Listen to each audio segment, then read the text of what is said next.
After U.S. Army Second Lt. Spencer Rapone made headlines last month for posting pictures of his West Point graduation day, which showed him advocating for communism while in uniform, it has led to both his unit, the 10th Mountain Division, and the U.S. Military Academy launching investigations. The pictures were originally posted in support of Colin Kaepernick and his decision to protest during the national anthem. Now, the superintendent of West Point has broken his silence and released a statement regarding the evolving saga of the school's controversial graduate. In his statement, Lt. Gen. Robert Castellan acknowledged the vast amounts of calls, emails, and letters they've received in wake of the controversy. Lt. Rapone's conduct is the subject of 2 ongoing investigations. As a result, what can I disclose at this point is necessarily limited.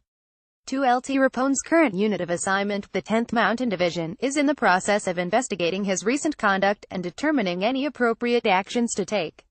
I directed an additional investigation last week to look inward at the USMA's policies and procedures as they pertain to Cadet Rapone's time at USMA, and USMA's determination of his suitability for graduation and commissioning. It is my duty to thoroughly investigate concerns pertaining to the effectiveness of our systems and processes to maintain the outstanding quality of USMA graduates that the nation expects, he added.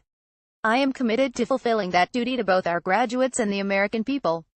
It is imperative that this be done right. Castellan also addressed an open letter written by a former professor who authored a damning report that revealed Cadet Rapone was reported to his chain of command for his extremely unprofessional behavior and his pro-communist social media posts.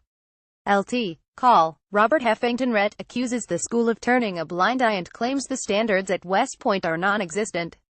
Castellan took issue with the accusations from a former West Point cadet. Like many of you, I have also recently read Lieutenant Colonel U.S. Army, retired Heffington's open letter, criticizing the Academy leadership, to include calling us liars. I do not take these allegations lightly and provide you a response with facts addressing his allegations, and then you can judge for yourself whether our graduates are serving our nation with character imbued with the values of duty, honor and country, or not. As more information comes to light on Rapone's actions, calls for his commission to be nullified have come from as high as the United States Senate, such as from Sen. Marco Rubio RFL, who wrote in a letter to the acting Secretary of the Army, in part Rapone should be required to pay back in full the cost of his education and the United States Military Academy should consider revoking his degree.